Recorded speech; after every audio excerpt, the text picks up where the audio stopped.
안녕하세요. 밥성머리입니다. 그림책 테라피. 네, 오늘은 8번째 시간. 우울함과 무기력함에서 벗어나려면 이라는 주제로 말씀 나누도록 하겠습니다. 네. 우리가 살면서 누구나 네. 되게 아무것도 하기 싫을 때 있잖아요. 그렇죠. 네. 사실은 뭐 우울함이라던가 무기력감을 안 갖고 있는 사람은 없을 거예요. 그때 좀 대표님은 어떻게 그런 좀 우울함이나 무기력감을 네. 해소하는 편이세요? 제가 3년 전에 아버지가 갑자기 시한부 선고받고 돌아가셨을 때 네. 그런 느낌 많이 받았거든요. 음. 근데 이게 옳은 방법인지는 모르겠지만 일을 만들어요, 저는. 아, 이렇게 무기력해지려고 오히려? 그러면 네. 어떤 일을 만들면 사업을 한다든지 음. 그걸 통해서 내가 딴 생각을 못 하게 되는 거죠. 음. 너무 몸을 바쁘게 써야 되니까. 네. 근데 좋은 점은 아닌 것 같은데 가만히 있으면 더 무기력해지니까 저는 네. 그렇게 일을 만들어서 하는 그런 경향이 있는 것 같아요. 네. 네. 코를 킁킁이라는 그림책입니다. 이게 이 책도 절판이 됐다고 해요. 지금은 아마 제목이 모두 행복한 네. 날로 그 제목이 바뀌었다고 해요. 네. 그래서 절판됐지만 그 새 제목이 바뀐 책으로 해서 여러분들이 보실 수 있을 것 네. 같은데요. 코를 킁킁입니다. 글자가 별로 없는 좀 단순한 그림책인데 저는 제가 맨 처음에 이 그림책 읽었을 때 좀 굉장히 깜짝 놀랐었어요. 네, 마지막 장면에 설마 그 장면이 나올 줄은 몰랐거든요. 근데 그 장면을 보면서 제가 한동안 그 장면을 이렇게 가만히 보면서 좀 이렇게 한참 동안 바라봤던 제가 기억이 궁금해지는데요. 있거든요. 네. 겨울이에요. 그래서 동물들이 다 자신만의 굴 속에 들어가서 쿨쿨 겨울잠이 자요.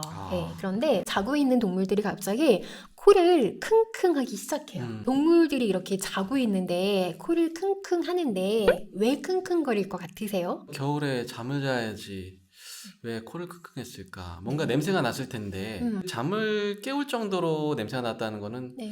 아주 맛있는 뭔가 냄새가 나지 않았을까요? 그렇죠. 대부분 이렇게 네. 맛있는 음식에 대한 얘기를 해요. 왜냐면 네. 동물들이 뭐 코를 킁킁하는 이유가 뭐 당연히 그거 아니겠어? 굉장히 열심히 달려가잖아요. 얼마나 냄새를 맛있는 쫓아가는 거군요? 게 있을까? 굉장히 열심히 굉장한 게 있나 달려가는데 이렇게 모두 모여서 이 이제 아직 안 보이는 이 존재를 보고서는 동그랗게 둘러 있어서 춤도 추고 막 너무너무 좋아요. 진짜 얼마나 맛있는 거길래. 먹는 게 아니라 바로 이렇게 노란 꽃이었어요. 아하. 네. 꽃향기를 맡았던 건가요? 네, 저는 이 장면에서 굉장히 좀 많은 걸 느꼈던 게 나를 일으키게 만드는 게 우리가 이제 물론 기본적인 어떤 본능적인 부분일 그렇죠. 수도 있겠지만 정말 희망이구나. 저는 좀 이런 생각을 굉장히 많이 했던 것 같아요. 그러니까 봄이 오는 어떻게 보면은 소식을 알리는 거잖아요. 이 꽃이라는 존재가. 그래서 아직 눈이 내리고 있고 아직 눈이 쌓여 있는 추운 겨울인데 이 추운 겨울을 뚫고 이 아이가 얼마나 정말 고생을 해서 이 연약한 꽃을 피워냈겠어요. 그리고 그 향기를 맡고 동물들이 먹을 게 아니라 어떤 봄이 왔다는 신호를 알고 냄새를 맡고 왔다는 거에 대해서 저는 좀 약간 이 장면이 약간 충격적이었어요. 예전에 처음 봤을 때. 이렇게 노란색과 또 흑백의 대비를 또 잘 살린 것 같고 밀양아리랑 생각이 나네요. 동지섣달 꽃 본 듯이 날 좀 보소. 제가 아까 대표님한테 이제 우울함이라던가 그 무기력을 어떻게 좀 해소하는 편이세요라고 여쭤봤잖아요. 저는 좀 어떻게 하는 편이냐면 옛날에는 먹거나 뭔가를 막 했던 것 같아요. 지금은 좀 자요.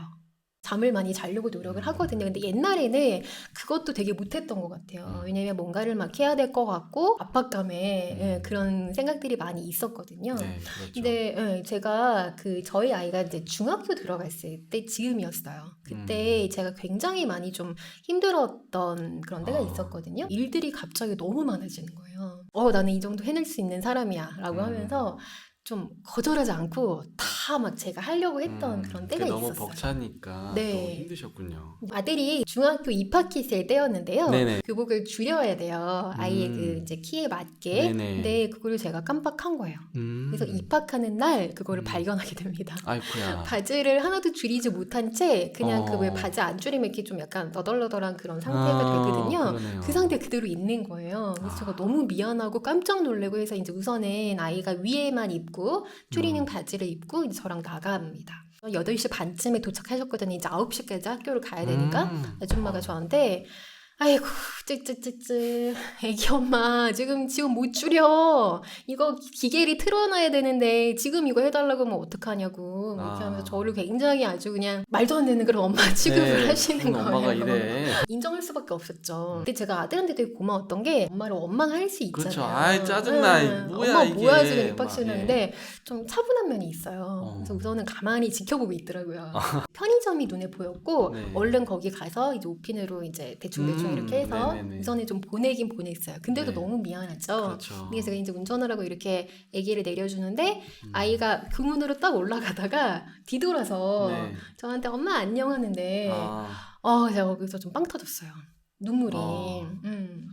네, 너무 미안하면서 아이가 다시 저를 뒤돌아봐서 이렇게 엄마 안녕하는 게 너무너무 정말 모든 걸 다 말이 필요 없죠. 네. 말하지 않아도 다 아는. 네, 그래서 그때 제가 되게 좀 많이 우울하고 무기력했던 것 같아요. 오히려 막 너무 많은 일들이 왔을 때. 그래서 제가 그때 이제 선택했던 거는 정말 좀 잠만 잤던 것 같아요. 잠만 자고 나서 제가 이제 다시 일어나게 됐을 때 좀 어떤 계기로 일어나게 됐냐면 남편이 저기 자고 있는데 된장찌개를 네. 먹으러 오라고 된장찌개를 해놨거든요. 그렇게 우울하다고 생각했는데 그 된장찌개 냄새가 맡아지더라고요.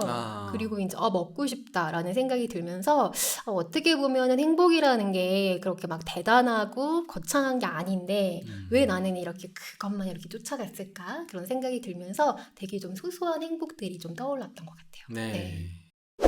작가님, 요즘 우리 아이들을 또 대변하는 이야기 중에 하나가 학습된 무기력이라는 용어가 있어요. 네. 많은 아이들이 학원 뺑뺑이죠. 이게 원치 않든 원하든 그런 것들을 수동적으로 익숙해지다 보니까 굉장히 무기력한 상태에 아주 어린 시절부터 빠져 있다는 건데, 실제로 초등학교 1학년인데 아침에 학교에 가서 학교 끝날 때까지 책상 위에 엎드려 있는 아이도 있다고 하는 그런 얘기를 들었거든요. 네. 심한 경우였지만은. 그래서 정말 이런 심리학적인 실험으로 이 학습된 무기력이 왜 발생하는지 좀 궁금하거든요. 네, 무기력이라는 단어를 좀 정의를 해보면 이게 좀 내 마음대로 할 수 있는 일이 없다라고 느껴지거나 아무리 노력해도 뭐가 좀 안 돼라는 생각이 들면 좀 무기력하고 우울해지는 것 같아요. 그렇죠. 이게 그 학습된 무기력 실험이 있는데요. 그 긍정심리학의 대가인 마틴 셀리그만이 이제 개를 대상으로 실험을 합니다. 어떤 실험을 했냐면 A그룹, B그룹, C그룹 각각 8마리 이제 개를 이제 놓고 실험을 하는 건데요. A그룹에서는요, 전기 충격을 주는데 어떤 설치된 버튼이 있으면 그 전기 충격이 꺼지도록 장치가 되어 있는 거예요. 그래서 개들이 전기 충격이 오는데 이거를 딱 누르면 꺼지고 하는 장치가 있었던 거고요. 그 다음에 B그룹에는 계속 쉴 수 없이 전기 충격이 이제 가해지는 겁니다. 마지막 C그룹에는 전기 충격이 전혀 없었던 거예요. 그래서 이 개들을 다시 한번 다른 방으로 넣어서 실험을 하게 돼요. 세 개 다 대피 공간을 만들어서 이 아이들이 어떻게 반응을 하나라고 하면 전기 충격을 하게 되는데 A그룹의 아이들과 C그룹의 아이들은 대피를 했거든요. 그런데 이제 그 전에 계속 전기 충격을 줬던 B그룹을 결국에는 대피를 못하게 됩니다. 내가 뭐 어차피 피해봤자 똑같이 당할 건데 뭐하러 하지? 이런 무기력이 생겨버린 거군요. 그래서 이제 무기력이 학습이 된다라는 거였는데요. 그래서 이 무기력을 우리가 조금 극복하는 방법이 뭐가 있을까 한번 얘기를 해보면 좋을 것 같아요. 저도 참 말씀 들으니까 생각이 나요. 유튜브 시작하면서 내가 열심히 한다고 이게 될까? 이런 생각하니까 정말 우울해지고 무기력해지고 좀 용기 좀 주셔야 돼요. 첫 번째는 이건 것 같아요. 우리의 환경을 한번 점검해 두는 거예요. 우리 아까 A그룹, B그룹, C그룹처럼 혹시 나한테는 지금 내가 선택적으로 이거를 누를 수 있는 버튼이 있는 상황인가? 아니면 계속적으로 나한테 뭔가 자극이 있는 상황인가? 아니면 아무것도 없는 상황인가? 이것들을 한번 체크를 해보는 게 중요할 것 같아요. 인식하는 게 중요하겠군요. 그 다음에 두 번째는 좀 나만의 방식으로 해결을 하는데 저는 이제 잠을 잔다고 말씀드렸잖아요. 근데 이 방법도 사실은 하나는 100% 좋은 방법이라고 볼 수는 없어서 저는 5일을 넘지 않으려고 노력해요. 네. 그래서 5일 정도는 이렇게 쭉 잠을 자다가 그 다음에는 대표님처럼 뭔가라도 좀 하려고 하는 편이에요. 네. 왜냐하면 그렇게 해야 또 이렇게 행동으로 옮겨지거든요. 그래서 그렇죠. 그때는 좀 운동을 끊거나 아니면 뭔가 약속을 잡거나 뭔가 일을 더 만들려고 하거나 좀 네. 이렇게 하는 편이거든요. 그래서 네. 나만의 방식을 한번 생각해 보시면 좋고요. 마지막 세 번째는 좀 성공 경험을 늘려보는 거 굉장히 중요한 것 같아요. 하면 된다. 네. 네. 근데 이 성공 경험이 아주 거창한 것보다는 음. 우리 가족과의 관계에서 좀 소소하게 하나씩 생각해 보는 것도 좋을 것 같아요. 정말 네. 공감이 돼요. 우리가 헬스장 등록해놓고 네. 대부분 안 가는 이유가 네. 운동해봤자 이거 몸이 좋아지나? 근데 너무 거창하게 계획 잡아서 그런 것 같은데 네. 정말 프레스 들 때도 너무 무거운 거 들려고 하지 마시고 조금 벅찬 정도 수준이 가장 효과가 있다고 하더라고요. 진짜. 결국에는 좀 나한테 희망을 주는 게 뭔가를 좀 생각해 보는 거 굉장히 중요한 것 같은데 이게 우울하다는 거는 사실 우리 좀 지쳤다는 증거거든요. 네. 그래서 내가 뭔가 더 성취하고 싶었고 더 잘하고 싶었고 더 조금 다른 사람보다 좀 성공하고 싶었고 했던 그런 마음들을 조금 더 내려놓고 지금 나한테 가장 좀 소소하지만 행복을 주는 게 뭘까를 한번 생각해 보면 좋을 것 같은데요. 저는 지금 제가 하고 있는 이 밥상머리 앱이 좀 많은 사람들에게 네.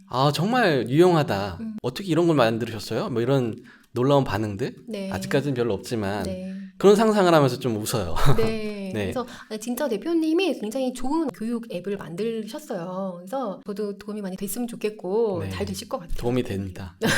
잘 되실 것 같아요. 네. 네. 그거 하나랑 그다음에 당연히 저희 두 딸이죠. 네. 너무나 예쁘고 사랑스러운 저희 두 딸 생각하면 내 딸이라서 그런 게 아니라 어떻게 이렇게 예쁠까? 네. 모든 삶의 의미가 여기에 있지 않나? 이런 생각이 들 정도로 네.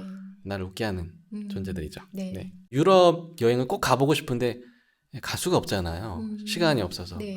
그래서 유럽 음악, 또 미술, 또 이런 것들을 좀 이렇게 상상하면서 때로는 이제 그 지역의 와인을 좀 한 잔씩 하면서 거기에 있는 그런 상상의 나래를 펼쳐요. 네, 내가 보고 싶은 그림들, 듣고 싶은 음악들, 현지에 난 그 와인을 마시면서 네. 내가 마치 거기에 여행을 간 것 같은 그런 대리만족을 좀 느끼기도 합니다. 네.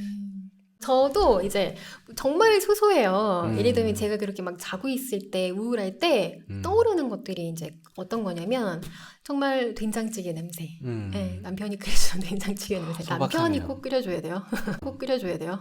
아, 내가 네. 끓이는 게 아니어야 돼요. 혹시 더 잘 끓이신 거 아니에요? 남편분은? 그럴 수도 있고요. 네. 가족끼리 이제 뭐 가끔씩 커피숍 같은 데 가서 그 장난치고 이런 거 좀 좋아하는데 네. 그 예전에 왜 드라마에 있었던 그 한 장면도 이렇게 뭐 흉내내고 이제 이런 거 했었어요. 네. 카푸치노 먹고 여기랑 붙이고 이제 이런 거 거품 있잖아요. 키스, 네, 시크릿 이렇게 가든. 붙이고 이제 근데 애가 있으니까 뭐 남편하고 막 이상한 그런 게 아니라 아이들 앞에서 뭐 이렇게 했어, 뭐 어떻게 할래, 뭐 이렇게 물어보면 아이도 막 웃고 남편도 웃고 이제 이런 상황들, 그러니까 그런 어떤 한 장면이 저는 좀 떠오르더라고요. 이게 최선입니까? 최선입니까? 이게 최선입니까? 죄송합니다. 그런 것들? 네, 입이 그런 안 것들. 되시죠? 네. 네, 그다음에 제가 이제 엊그저께 네. 저희 이제 아이하고 대화를 했는데 저희 아이가 이제 그런 얘기를 하는 거예요. 엄마 내가 그래도 엄마랑 대화할 때 되게 재밌는 편인데 엄마가 2등이 아니 3등이야라고 얘기를 하더라고요. 그러니까 그나마 제가 이제 3위 안에 드는 거예요. 아이하고 재밌는 대화를 하는 대상 중에 하나가. 그래요. 아드님인데 더 그렇다는 거는 정말 네. 높은 순위거든. 네, 그래서 정말 굉장히 그래도 내가 엄마가 아직은 너랑 대화가 잘 되는구나 이런 네. 얘기를 했고 가끔 제가 이제 아이하고 그런 게임을 해요. 오늘 내가 만들 메뉴가 뭐게 뭐 이런 거 뜬금없이 아무런 뭐 힌트도 없이 중3짜리하고. 네, 그래서 오늘 만들 메뉴가 뭐게 이렇게 물어보거든요. 네. 그럼 또 아이도 맞장구 쳐줘요. 막 또 맞춰요. 근데 이제 네. 그날따라 잘 못 맞추는 거예요. 그래서 야 어저께 엄마랑 너랑 얘기했던 거야. 그랬더니 아들이 그러더라고요. 엄마 어저께 엄마랑 나랑 대화를 얼마나 많이 나눴는데 내가 그걸 기억하겠어. 이거를 듣고서는 네. 그래도 내가 너랑 좀 대화가 되는구나 그런 생각을 했던 것 같아요. 그러니까 정말 굉장히 소소한 거잖아요. 이런 소소한 거 하나하나가 나를 깨우는 존재고 또 희망의 존재구나라는 거를 생각해 본다면 희망이라는 게 정말 거창한 게 아니라는 거 여러분들도 아실 수 있으실 거예요. 네. 작가님, 저희가 이렇게 일상에서 아주 작지만 정말 우리를 미소 짓게 만드는 그런 것들을 떠올려 보면서 네. 우울함에서 한번 벗어나 봤는데요. 네. 저도 아버님께서 급작스럽게 돌아가시고 많은 우울함에 시달렸었는데 결국 남는 건 그거더라고요. 아버지와 아무 생각 없이 서로 농담 주고받으면서 네. 낄낄거리면서 웃었던 그 순간이 얼마나 인생에 있어서 행복한 시간이었나. 예, 이 우울함 또 얘기하면서 예술가의 삶을 또 한번 소개해드리고 싶습니다.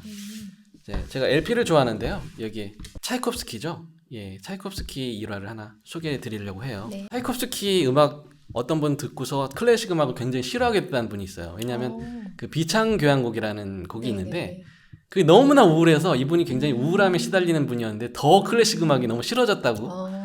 잘못 고르신 건데. 네.